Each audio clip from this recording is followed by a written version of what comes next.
गुरुदेव, रिश्ता बहुत ही नाजुक होता है। उसे बहुत प्यार से संभालने की ज़रूरत होती है जिससे रिश्ता मजबूत हो। यह हम सभी जानते हैं कि इंसान गलती का पुतला है।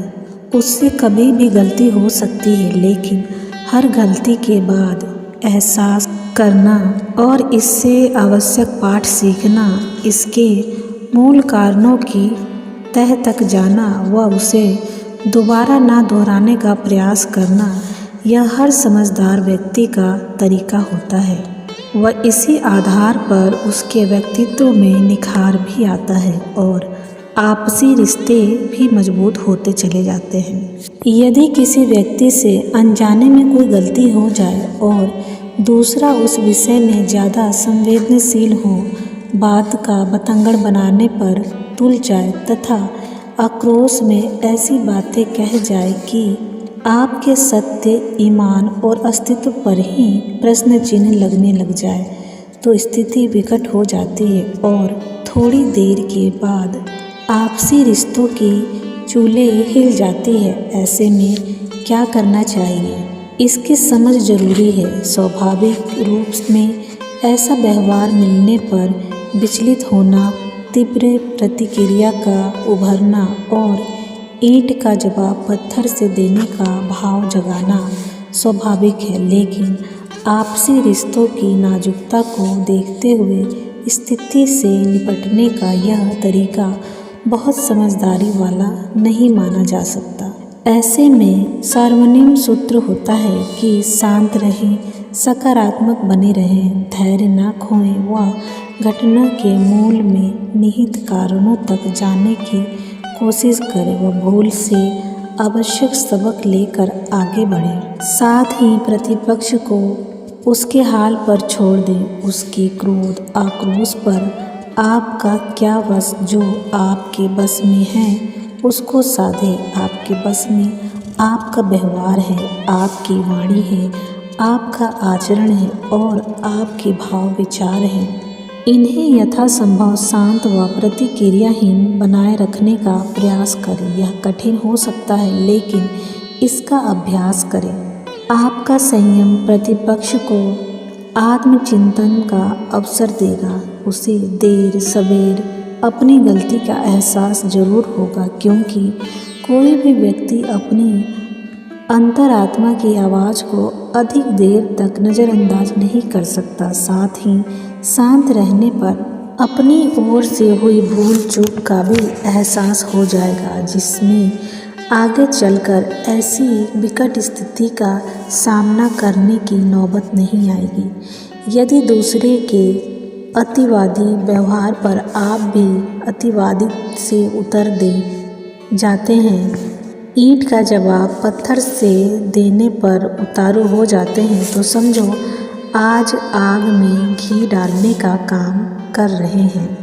ऐसे में स्थिति और बिगड़ेगी, विवाद और तुल पकड़ेगा, आपसी कलह कलेश का संकट और गहराएगा, भावी संवाद की संभावनाएं छिन्न होती जाएगी, आपसी कटुता और बिगड़ेगी और रिश्तों में दरार की नौबत आ जाएगी।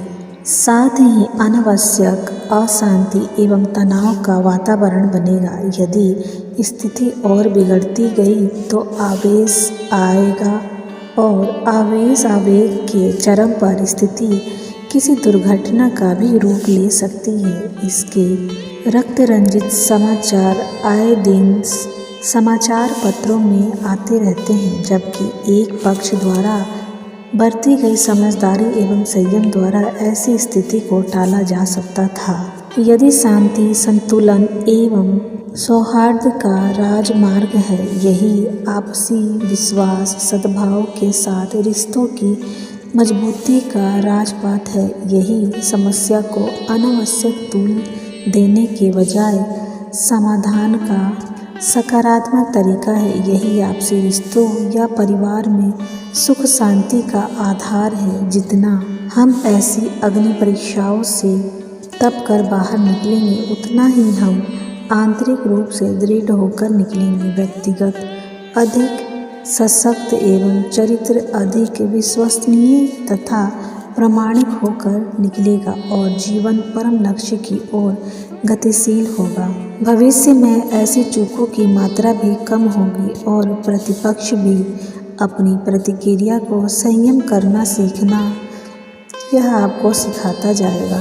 यदि प्रतिपक्ष में न्यूनतम समझ व संवेदनशील है तो संभव है देर सवेर उसका हृदय परिवर्तन हो जाएगा। वह अंदर से बदलने के लिए विवश हो जाएगा तथा उसके व्यवहार में परिमार्जन होने लगे। सत्य, प्रेम एवं धैर्य की इसी शक्ति के आधार पर दूसरों के हृदय परिवर्तन पर कार्य कर पाना संभव होता है। हालांकि यह असीम धैर्य एवं सूझबूझ की मांग करता है, जीवन के प्रति गहरी समझ से पनपी दृढ़ता की मांग करता है। निसंदेह यह प्रकाश पथ के योद्धाओं का मार्ग है जो सदा से ही इसका अनुसरण करते हुए हैं और शुरू से चले आए हैं और कर भी रहे हैं।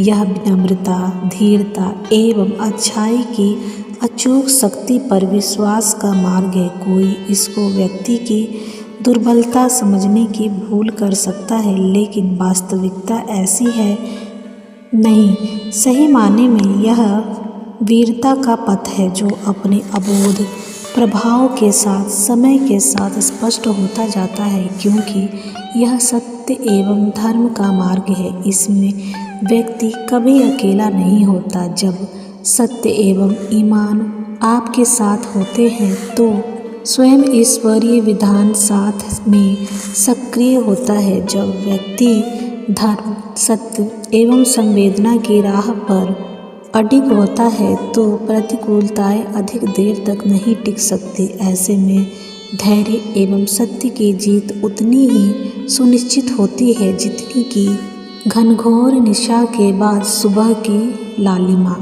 हम आए दिन अखबारों में नई नई दुर्घटनाएं पढ़ते आ रहे हैं। जरा जरा सी चीज़ों को लेकर रिश्ते बिगड़ते चले जा रहे हैं और बात तलाक तक आ जा रही है। इसका मुख्य कारण यही है आपसी सूझबूझ। अगर हम अपनी आपसी समझ से चलें और जीवन में धैर्य बनाए रहें, संतुलन बनाए रहें, विचलित ना हो, परिस्थितियों के साथ चलना सीख जाएं जीवन में, तो नाजुक से नाजुक रिश्ता भी संभल सकता है और एक बेहतर जीवन और एक बेहतर भविष्य हम अपना और औरों का बना सकते हैं। तो ध्यान रखें और विचार करें कि हमसे कहाँ चूक हो रही है और उस पर कार्य करना शुरू कर दें और अपने जीवन को सुंदर, सुखी और खुशहाल बना के रखें। यह याद रखें, ज़िंदगी 2 पल की है, फिर क्यों ना इस 2 पल की ज़िंदगी को खुशियों से जी लिया जाए। ध्यान रखें अपना और अपनों का। मिलते हैं नेक्स्ट वीडियो में।